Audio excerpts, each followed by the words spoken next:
దేవుడు ఆయనను లేపలేదు కనుక మేము దేవుని విషయమై అబద్ధపు సాక్ష్యముగా కొడుతున్నాం. మృతుడు లేపబడనేలా క్రీస్తు కూడా లేపబడలేదు. క్రీస్తు లేపబడని ఎడల మీ విశ్వాసము వ్యర్థమే, మీరింకను మీ పాపములోనే ఉన్నారు. అంతేకాదు క్రీస్తునందు నిద్రించిన వారు నశించరే. దేవుని వాక్య భాగాన్ని మనందరి వినికిడిలో దీవించునుగాక. ఆమేన్.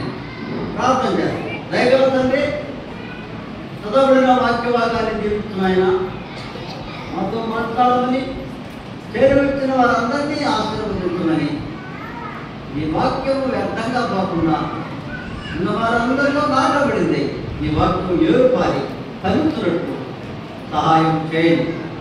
యేసుక్రీస్తు పునరుద్ధానమే భయభక్తికి ఆధారం, మా జీవితానికి ఆధారం. అదే యేసు పునరుద్ధానము లేనియెడల ఓ తండ్రి, మేము రక్షించబడజాలను, పరలోకము పొందజాలను, లేపబడజాలను. ఈ వాక్యము సత్యమున క్రీస్తు పునరుద్ధానంతో సమస్తములకు జీవము కలిగింది. అందులో బట్టి స్తోత్రం చెల్లిస్తూ మా ప్రభు యొక్క పునరుద్ధాన శక్తిని మేము జ్ఞాపకం చేసుకుని ఈ నామాన్ని కనపరుస్తున్నట్టు సహాయం చేయవలసింది ఏడు మా ప్రభువు రక్షకుడైన యేసుక్రీస్తు నామములో స్తోత్రం చెల్లించి వేడుకుంటున్నాము తండ్రి. ఆమేన్.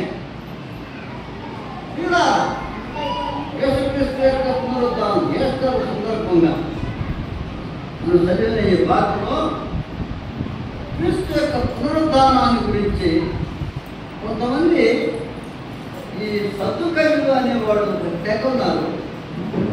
పునరుద్ధానం లేదని వారు చెప్తారు. పునరుద్ధానం లేకపోతే క్రీస్తు ఎంత లేచాడు?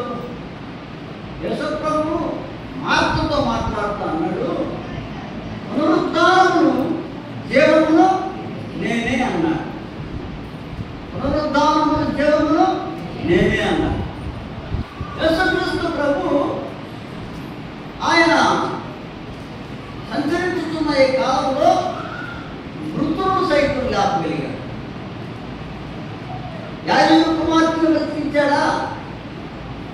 ఇంకెవరిని బ్రతికించాడు? లాజరును బ్రతికించాడా?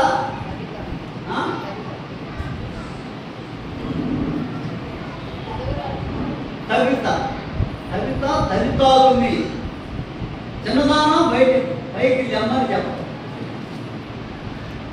ఇలా బ్రతికించాడు యేసు ప్రభు. ఆయన బ్రతికించే చచ్చిపోయిన వాడిని బ్రతికించి ఆయన ప్రాణం పెట్టాడు, చనిపోయాడు. యేసుక్రీస్తు ప్రభు గారు లేకపోతే ఈ బైబిల్ పెట్టితే అమ్మా విన్నారా? యేసుక్రీస్తు ప్రభు మృతుల్లో నుంచి లేపబడకపోతే ఈ బైబిల్ పెట్టితే బైబిల్ నమ్మాల్సిన పని లేదు. యేసు ప్రభు నమ్మాల్సిన అవసరం లేదు. యేసుక్రీస్తు మృతుల్లో నుండి తిరిగి లేచాడు. ఆయన మృతుల్లో నుండి తిరిగి లేచినవాడు. మృతుల్లో నుండి తిరిగి లేచాడు. యేసుక్రీస్తుని గురించిన స్వార్థ ప్రకటిస్తున్నాము. మనం యేసు పాపుల రక్షకుడని ప్రకటిస్తున్నాం. యేసు ప్రభుని నమ్మితే మీరు రక్షించబడతారంటే స్థుతులు చెల్లించేటప్పుడల్లా నాకు తెలిసినప్పుడు నేను అర్థం చేస్తున్నాడు. నువ్వు లేచావు కదా, మాకు లేచావని ఆధారణ నమ్మకం కలిగించావని చెప్తున్నా కదా. యేసుక్రీస్తు పునరుద్ధానం అన్నది లేకపోతే ఈ లోకానికి జీవం అన్నది లేదు. ఈ లోకానికి జీవం అన్నది లేదు. కనుక యేసుక్రీస్తు లేచాడు. యేసుక్రీస్తుని గురించిన సువార్త ప్రకటింపబడుతున్నదంటే యేసుక్రీస్తు యొక్క పునరుద్ధానం లేకపోతే ఆ సువార్త కూడా వ్యర్థమైంది. అదే చెప్పాడు ఇక్కడ పౌలు. చూడండి ఆ మాట అంటాడు 11వ వచనం, మృతుల పునరుద్ధానం లేని ఎడల క్రీస్తు కూడా లేపబడి ఉండలేదు కాబట్టి మరియు క్రీస్తు లేపబడి ఉండని ఎడల నేను చేయు ప్రకటన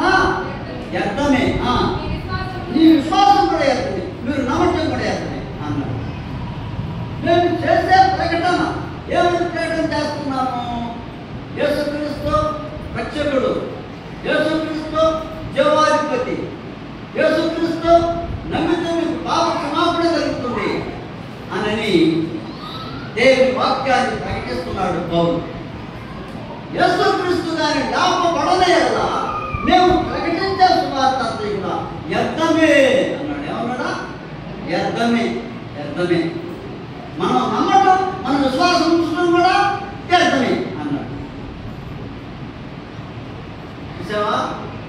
ఈనాడు ప్రపంచంలో ఎదురు లేకుండా, తిరుగు లేకుండా యేసుక్రీస్తు యొక్క సువార్త ప్రకటించడానికి ఆయన నమ్మిన సేవకుడికి ధైర్యాన్ని కలిగించింది ఏంటంటే యేసుక్రీస్తు పునరుద్ధానం. అర్థమైందా? యేసుక్రీస్తు యొక్క పునరుద్ధానం, యేసుక్రీస్తు యొక్క సువార్తలో జీవం ఉంది, యేసుక్రీస్తు యొక్క సువార్తలో వెలుగు ఉంది. యేసుక్రీస్తు యొక్క సువార్తలో వెలుగు లేకపోతే ఆ వెలుగు ఎలా వచ్చిందంటే యేసుక్రీస్తు యొక్క పునరుద్ధానం వలన వచ్చింది. దేని వల్ల వచ్చిందా? యేసుక్రీస్తు యొక్క పునరుద్ధానం వలన. అందుకని మనం చేసే సువార్త పైన మన మండల సువార్త జరిగింది. 12 మండలాల సువార్త ప్రకటించారు. మన స్థానికులు ఎవరు వచ్చారు? మండల సువార్త ఇతర జిల్లాల నుంచి సేవకులు వస్తుంటే మన స్థానిక సంఘంలో ఉన్న వాళ్ళ ఒక 9 అది మన ఆశ, అది మన బాధ, అది మన విశ్వాసం. ఇతర జిల్లాల నుంచి వచ్చారు సేవ చేయడానికి. నా యాల్లో ఎక్కారు 2 సేవకులు, 2 సంఘ పెద్దలు. మా సంఘం నుంచి వచ్చేవారు కొత్త సంఘ పెద్దలు, నేను సేవకులు అన్నాను. చూసావా? వాళ్ళు జ్ఞానం వేసుకుని వచ్చారు, మంచి బ్యాచ్ మన దగ్గరికి వచ్చారు. కానీ మన స్థానిక సంఘంలో మనం తుమ్మి కూడా మనతప్పుడు నేను కంతర్పాడు ఏరియాకి వెళ్ళాను. రామతీర్థం, కంతర్పాడు, ఊటుకూరు, అలగానపాడు, వీరారెడ్డిపాడు, తల్లిపాడు, పెద్దపాడు, ఆ పరిసర ప్రాంతాలు ప్రకటించడానికి పోయాము. అక్కడ వాళ్ళు స్థానిక సంఘ యవనస్తులు అందరూ కలిసి వచ్చారు. నేను అనుకుని బాధపడ్డది ఏంటంటే మరి మా యవనస్తుల నుండి కూడా కలిసి రాలేదు, ఒక్కరు కూడా అడుగు పెట్టలేదు. స్వార్థ అంటే అంత లోపల, స్వార్థ అంటే అంత చిన్న చూప. యేసుక్రీస్తు యొక్క పునరుద్ధాన సువార్త ఈ అందరితో కలిసి మండలం వైద్యుగా స్వార్థ ప్రకటించడానికి మరొక తరం నీకు రాలేదు, నువ్వు చేయలేవు. కానీ చేసే వాళ్ళతో పోయి ఏకీభవించి ఆ పరిసర ప్రాంతాలు తిరిగి స్వార్థ ప్రకటించడం పత్రిక వచనం ఆశీర్వాదం. ప్రియా సోదరులారా, ఆ మాట ఈనాడు మనం ఏం చేస్తున్నాం, ఏం చేయాలనుకుంటున్నావు? యేసుక్రీస్తు తరపు నువ్వు ఏం చేస్తున్నావు? యేసు ప్రభు నీ కోసం ప్రాణం పెట్టి సరిపోయి తిరిగి లేచాడు. నువ్వు ఆయన కోసం ఏం చేస్తున్నావు? ఒకసారి ఆలోచన. ప్రాణం పెట్టిన ప్రభు తిరిగి లేచాడు, తిరిగి లేచి జీవము కలుగు చేశాడు అందరికీ. ఈ స్వార్థకు శక్తి నుంచి పంపించాడు. ఈనాడు యేసుక్రీస్తు యొక్క సువార్త వల్ల మనుషులు పట్టబడుతున్నారు అంటే దానికి కారణం ఏంటో తెలుసా? యేసుక్రీస్తు యొక్క పునరుద్ధానం వల్ల ఆ సువార్తకు శక్తి వచ్చింది. శక్తి యేసుక్రీస్తు యొక్క శిలువ శక్తి, పునరుద్ధాన శక్తి ఆ సువార్తలో ఉంది. ఆ సువార్త మనం లెక్క చేయకుండా కనీసం ఆదివారం మధ్యాహ్నం పోయేటప్పుడు కూడా మన స్థానికులు యవనస్తులు ఎవరు రావట్లేదు. పాపం స్త్రీలు పాపం వాడు కోరికాడు వస్తున్నారు. పడవలో నుంచి ఒక యవనస్తురాలు వస్తారు. అంటే ఆదివారం వస్తుంది ఆ అమ్మాయి లక్ష్మి, ఇంకా పెళ్లి కూడా కాదు ఆ అమ్మాయి. ప్రతి ఆదివారం వచ్చి ఎక్కడికి పోతున్నారు పాత్ర గారు అని చెప్పేసి అడిగి పోదాంపా స్వార్థ చేస్తారండి, మాతో పాటు స్వార్థ. ఇక్కడున్న యవనస్తులు సహోదరులు, కొంతమంది సహోదరులు వచ్చేవాడు కానీ ఇప్పుడు పెళ్ళి కలిసి పడుతున్నారు కానీ వచ్చేవాడు ఉన్నారు. మనం వాడు పిల్లకాయ పెద్దలు అయిన తర్వాత వాడు మనసు వస్తారు. ఈ లోపల నీ వంతు నీవేమి, దేవుని స్వార్థ ప్రకటించడానికి నీ వంతు నీవేం చేస్తున్నావు ఆలోచన. ఎవరుకున్నావు? యేసు యొక్క స్వార్థ అంటే తేలిగ్గా కొట్టుపడేసావు. తీసి యేసుక్రీస్తు యొక్క పునరుద్ధానం ఆ స్వార్థ ప్రకటిస్తున్నాడు పౌలు. నేను ప్రకటించే స్వార్థ యేసు మృతుల్లో నుంచి లేపబడకపోతే నేను ప్రకటించే స్వార్థ వ్యర్థం అన్నాడు.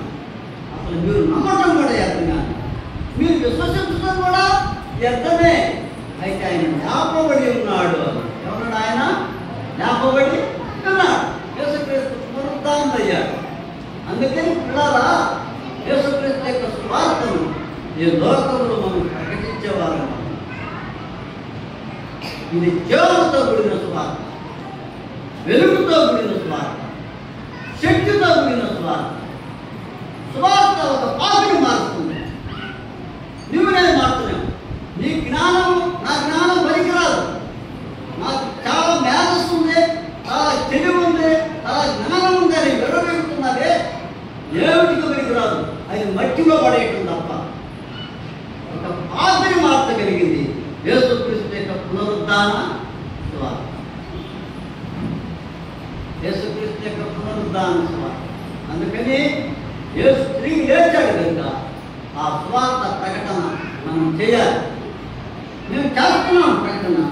అయితే ఆయన లాభపడ్డాడు కాబట్టి మా సువార్తకు విలువ ఉంది. ఆయన లాభపడకపోతే ఆ సువార్త చేద్దాము అని పౌరులు చెప్పి ఇంకా కొన్ని మాటలు అన్నాడుతూ ఉన్నాడు. ఏమన్నాడు? 16వ వచనం చూడండి. అందులో అబద్ధపు సాక్షులుగా ఆటపడుతున్నాం అన్నాడు. అంటే 17వ వచనం ఆఖరిలో అన్నాడు, మృతులు లేపబడినాడుగా దేవుడు ఆయన లేపలేదు కనుక మేము దేవుని విషయమై అబద్ధపు సాక్షులుగా ఆటపడుతున్నాం. యేసుక్రీస్తు గారి లేపబడకుండా మేము స్వార్థ ప్రకటించినట్లయితే లోకంలో ఎట్లా కనపడతామంటే అబద్ధపు సాక్షులు, అబద్ధపు శాస్త్రమై ఉండేవాడు. అయితే నీవు అబద్ధపు శాస్త్రం కాస్తున్నా కదా, అబద్ధపు శాస్త్రం కాము, నిజమైన శాస్త్రం, నిజంగా సాక్ష్యం ఇస్తున్నా, నిజ సాక్షులం మేము అని చెప్తూ 16వ వచనంలో మృతులు లేపబడిన ఎడల క్రీస్తు కూడా లేపబడలేదు. క్రీస్తు లేపబడిన ఎడల లేపబడని ఎడల విశ్వాసం ఎంతనే మీరింకను మీ పాపములోనే ఉన్నారు. వినండి, ఇంకొక సత్యం ఉంది ఇక్కడ. క్రీస్తు గారి మృతుల్లో నుంచి లేపబడకపోతే ప్రతి మానవుడు తన పాపములోనే ఉండిపోతాడు.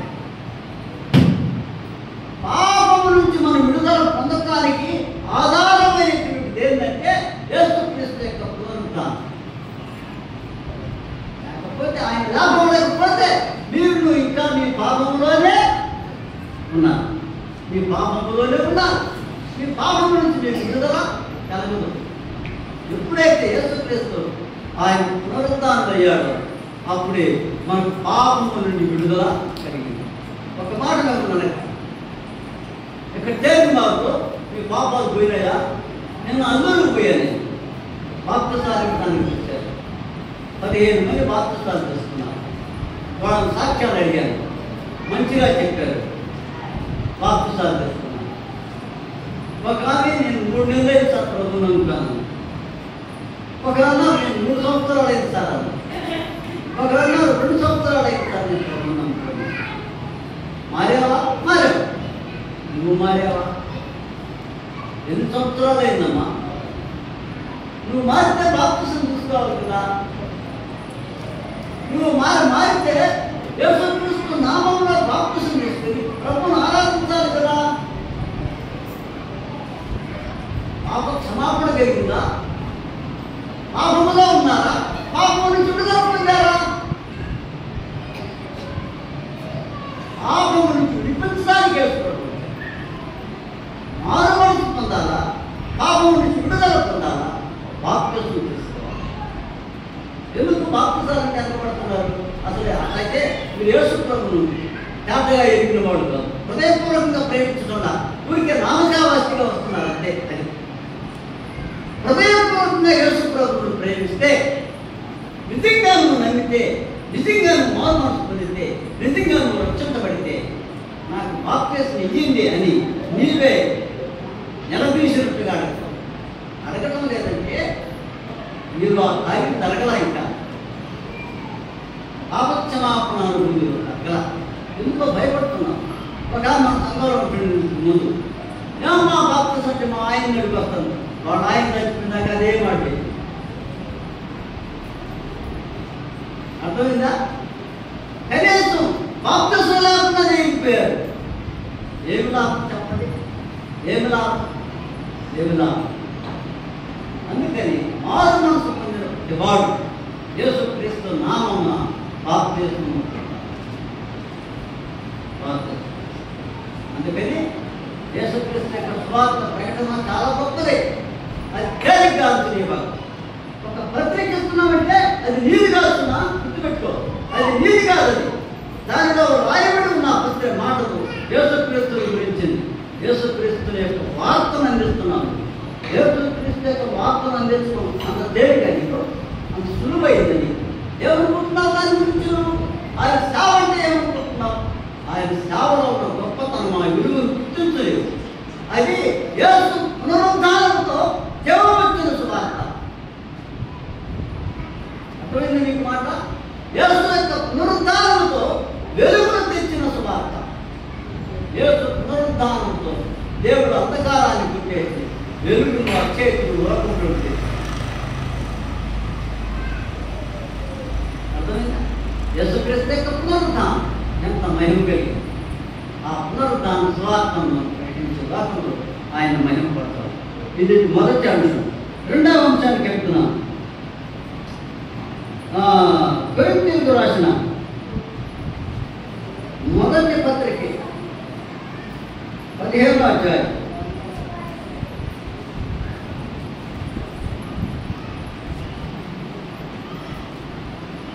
17వ వచనం ఏమన్నాడు? క్రీస్తు లేపబడని ఎడల మీ విశ్వాసము వ్యర్థమే, మీరు పాపములోనే ఉన్నారు. అయితే ఈ మాట చెప్పారు కదా, దీని అర్థం పూర్వంగా చెప్తాను. మీరు ఇంకా పాపములో ఉన్నారు, లేపబడకపోతే అన్నాడు. అయితే లేపబడ్డాడు కాబట్టి పాపములో దేవుడా. అర్థమైందా? ఆయన లేపబడ్డాడు, క్రీస్తు లేపబడ్డాడు కనుక విశ్వసించిన వారు పాపములో లేరు,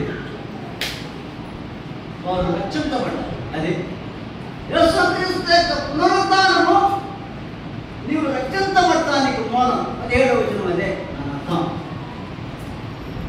అర్థమైందా? యేసుక్రీస్తు యొక్క పునరుద్ధానము నీవు రక్షించబడటానికి మూలం అదే.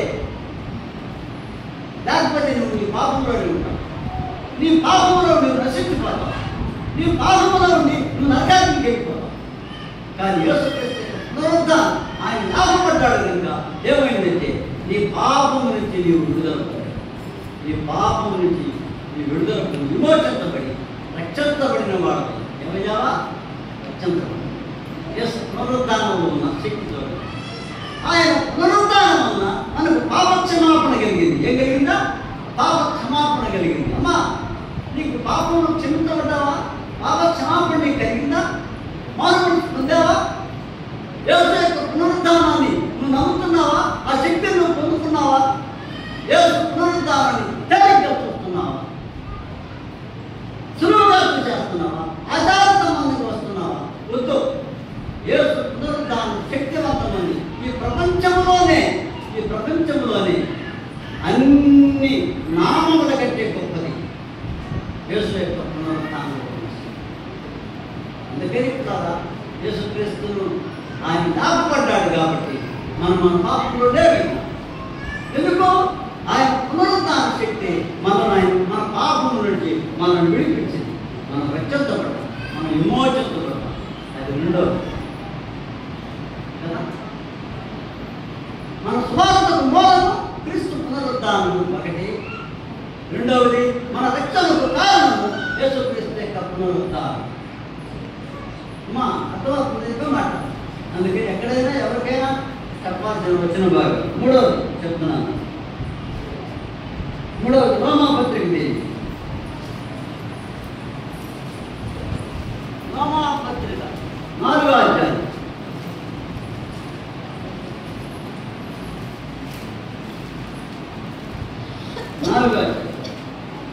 24వ వచనం చూడు. రోమాపత్రిక 4:24 మన ప్రభువైన యేసు మృతుల్లో నుండి లేపిన వారి యందు విశ్వాసముంచిన మనకును ఎంచబడినని మన నిమిత్తము కూడా రాయబడిన. ఆయన మన అపరాధ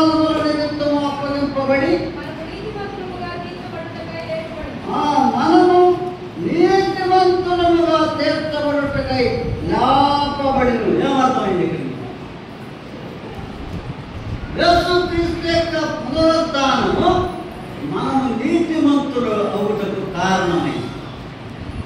ఏదైనా అర్థమైంది వచనము? మనము నీతిమంతులముగా తీర్చబడుటకై లేపబడింది. యేసుక్రీస్తు లేపబడ్డాడు.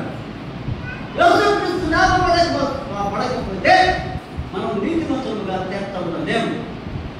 యేసుక్రీస్తు మృతుల్లో నుండి లేపబడ్డాడు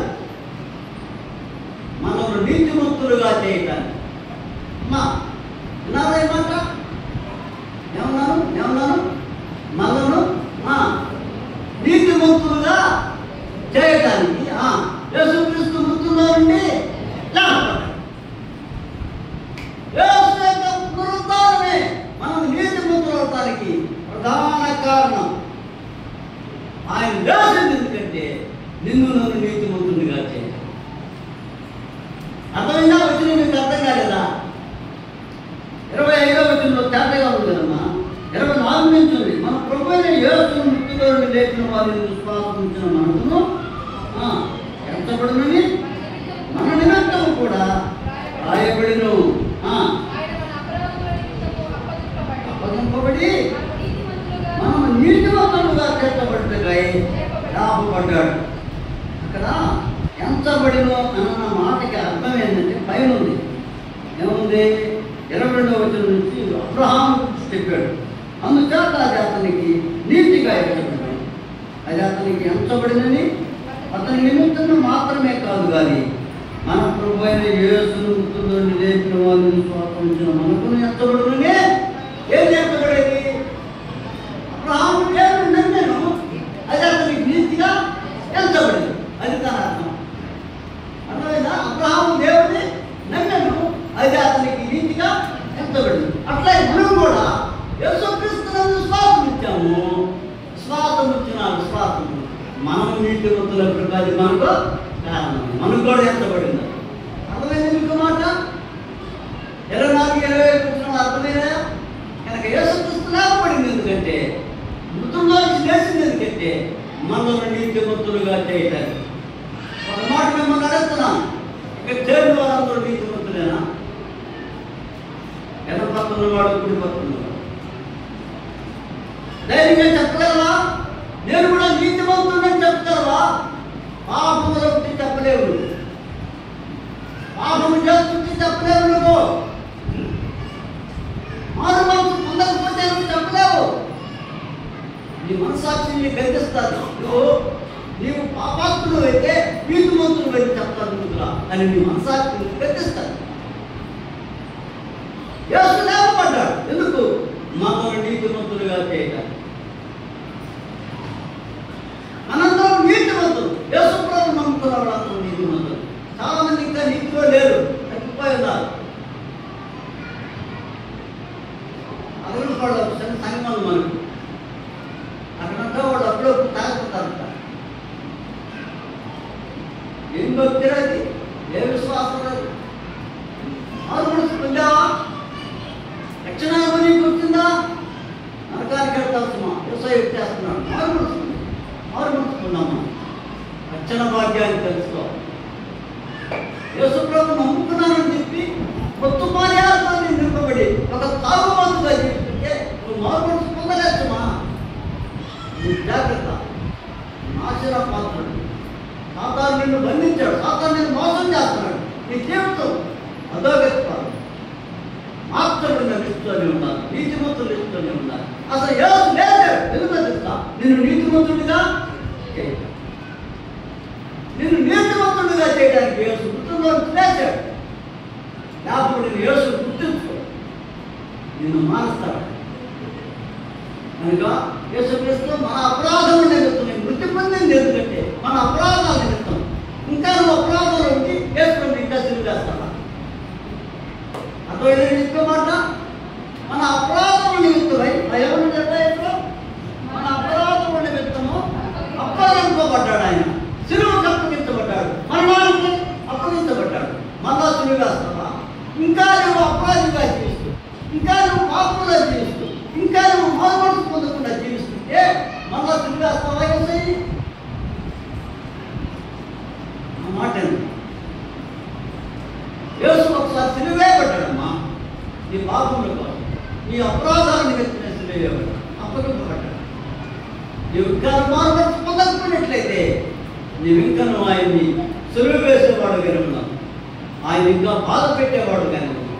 ఆ మాట నీ కొరకు ప్రాణం పెట్టిన యేసయ్యను నమ్ముకో, నీ కొరకు రక్తం దాచిన యేసయ్యను నమ్ముకో.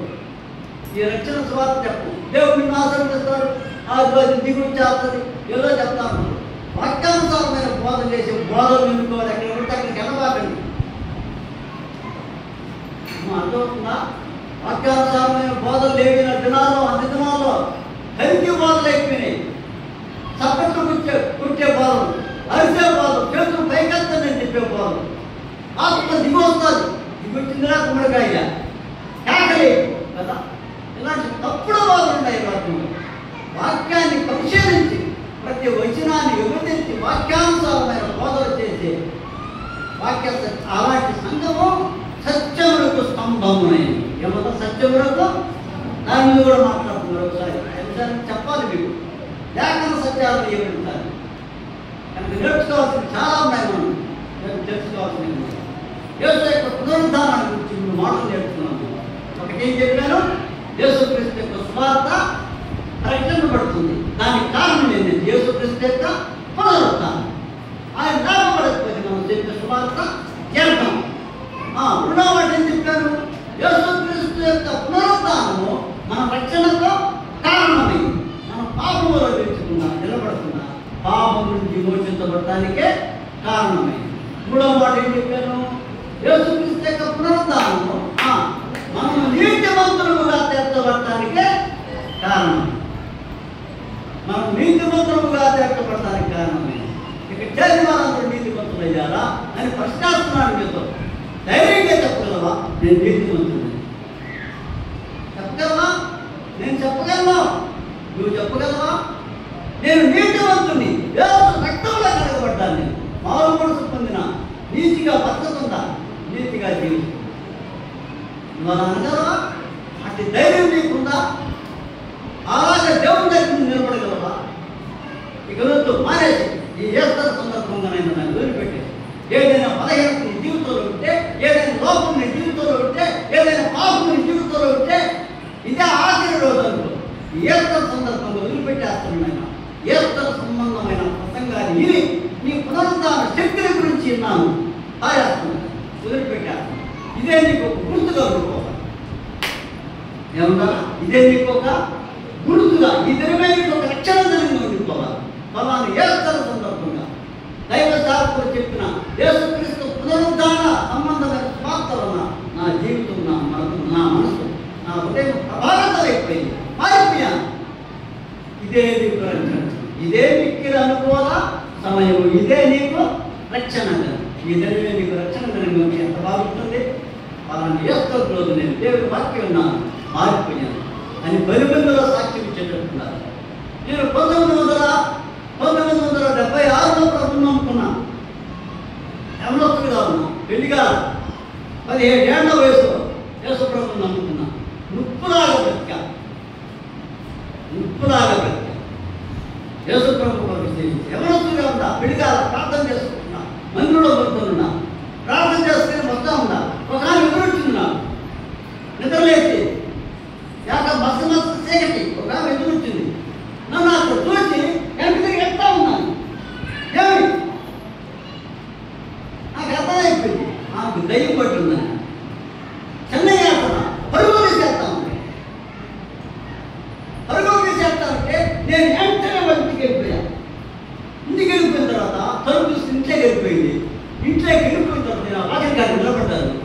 నన్ను చూసా ఆ దయ్యం పట్టినానే మంతాల కింద తోపుతుంది. వాడు మంతాల కింద, వాడు నిద్రలేవాలి. ఇంకా ఆ భర్త ఉన్నాడు, పిల్లకాయలు ఉన్నారు, ఆ ఇంట్లో వాళ్ళందరూ మంతాల కింద తోపుతుంది. మంతాల కింద తోపుతూ కాయలు పడుతుంది. అప్పుడు వేసి గన్ను ఎవరు వచ్చారు ఏంటంటే అప్పుడు నేను నిలబడుతున్నా.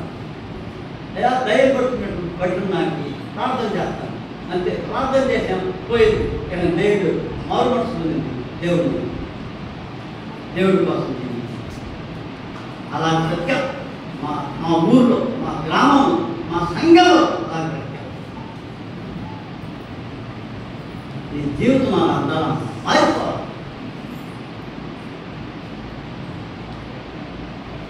యేసుక్రీస్తు సాక్షులుగా బతకాలి. యేసు పునరుత్థానం గురించి సాక్ష్యం ఇవ్వాలి. నేను నీతిమంతుడయ్యాను. ఎక్కడ నీతిమంతుడు అయ్యావు? యేసుక్రీస్తు తిరిగి లేచి నన్ను బ్రతికించాడు, నన్ను నీతిమంతుడిగా మార్చేశాడు.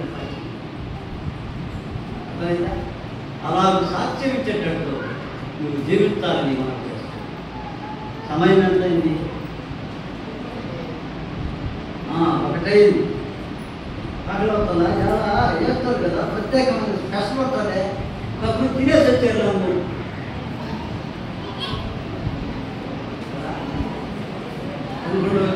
మీరే బాధపడుతున్నారు కనుక ఎప్పుడారా గమనిద్దాం. ఇక్కడ 4వ మాట చెప్పి ముచ్చేసేస్తాను. నేను అయిపోయింది 1:05 కాబట్టి ఇంకొక 5 నిమిషాలు నేను ముచ్చేసేస్తాను. రోమాపత్రిక 7వ అధ్యాయం 4వ వచనం చేయండి.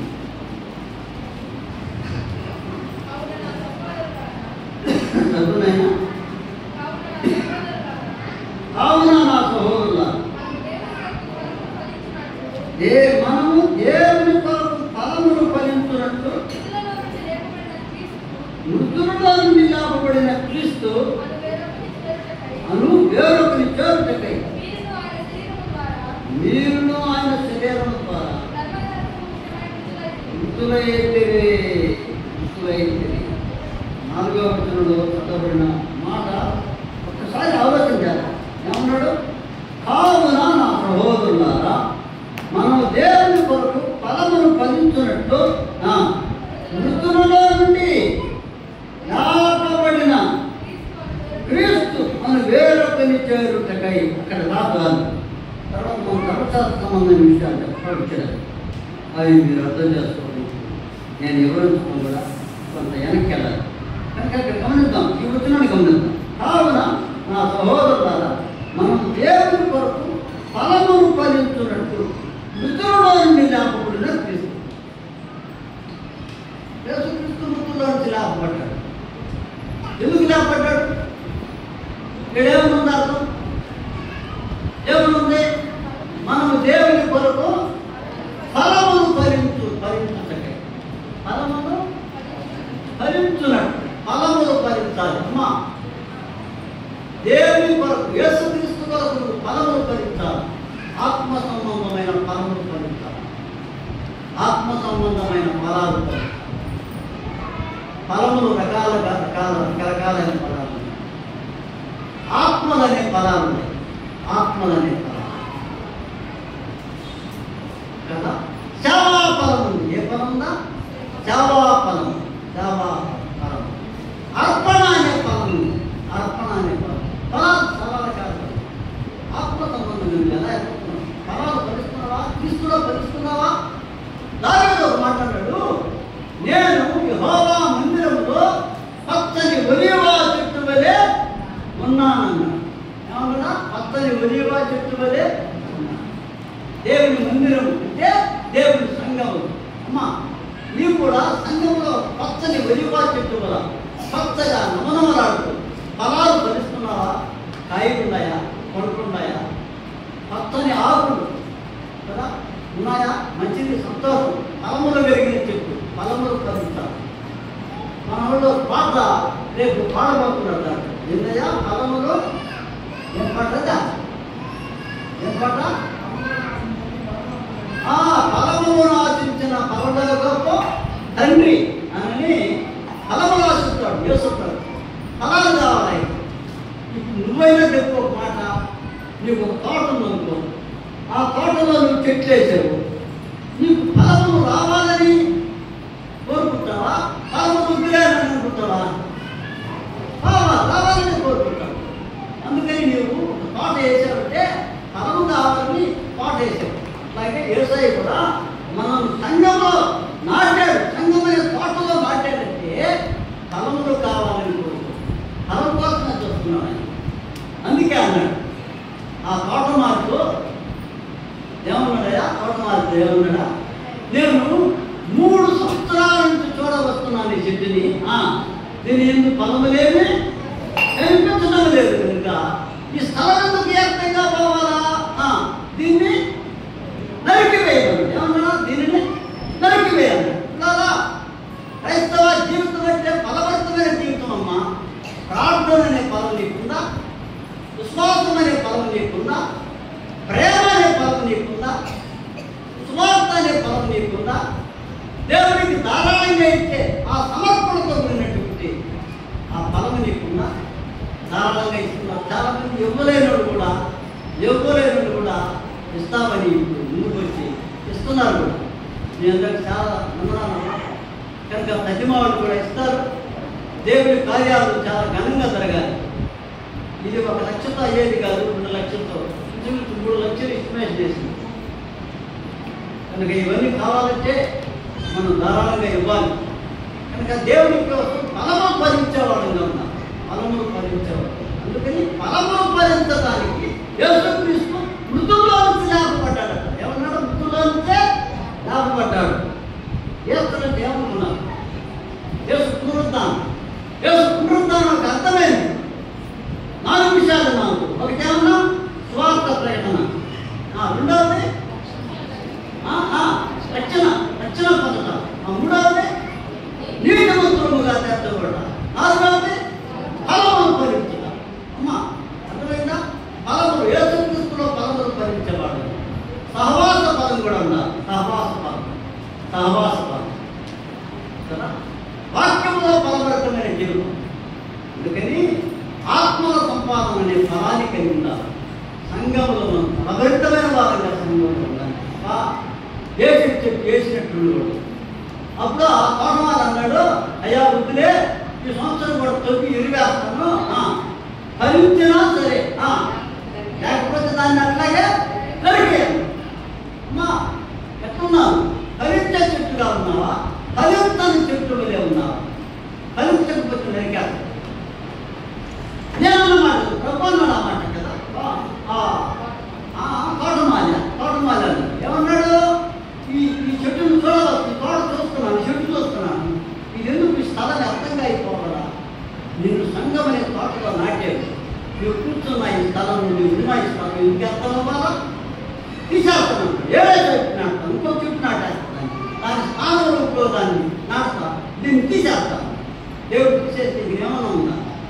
ఏమన్నా చెప్పండి, ఉందా? అందుకని ఫలములు ఫలించే చెట్టులాగా మనం ఉండాలి. యేసు పునరుద్ధానం యొక్క అర్థం ఏంటంటే నువ్వు ఫలించాలి, నువ్వు ఫలములు కలిగి ఉండాలి. నువ్వు ఫలములు కలిగి ఉండటానికి యేసు మృతుల్లో నుంచి లేదు. అందుకని యేసు ప్రభు నమ్ముకోటి మంచి ఫలాలను ఫలించండి. పర్వ 3 విషయాన్ని రేపు వచ్చే వారం మనం ధ్యానం చేస్తాం. ఇందాక మీరు వాక్యం ఉన్నందుకు మీ అందరికీ హృదయపూర్వకమైన వందనాలు తెలియపరుస్తున్నాను. దేవుడు మిమ్మల్ని దీవిస్తున్నాక. చాలా ఆసక్తిగా అయినారు, గంభీరంగా మీరు తనను పైకెత్తి మీరందరూ చాలా ఇంట్రెస్ట్గా విన్నందుకు మీకు అందరికీ వందనాలు. కనుక యేసు యొక్క పునరుద్ధానాన్ని గురించిన విషయాలు 4 విషయాలు మనం తెలుసుకున్నాం. మళ్ళా గుర్తు చేస్తాం, మీకు అందరికీ అర్థమయ్యేది. ఒకటి విశ్వాస ప్రకటన, రెండవది పాప క్షమాపణ, రక్షించబడిన అనుభవం, మూడవది నీతిమంతులుగా తీర్చబడతా, 4వది యేసుక్రీస్తు కొరకు ఫలంలో ఫలించుతా. మంచిది. ప్రార్థన చేస్తాం. ప్రార్థన చేశారు. అందరూ మాట్లాడుతుంది, కళ్ళు మూసుకోండి. అతను ధ్యానం చేసింది. ఎక్కడో కాఫీ కొట్టు వెళ్తారు అనుకుంటారు కావాలి. కాఫీ కొట్టు నేను ఏం చదివేకెళ్ళి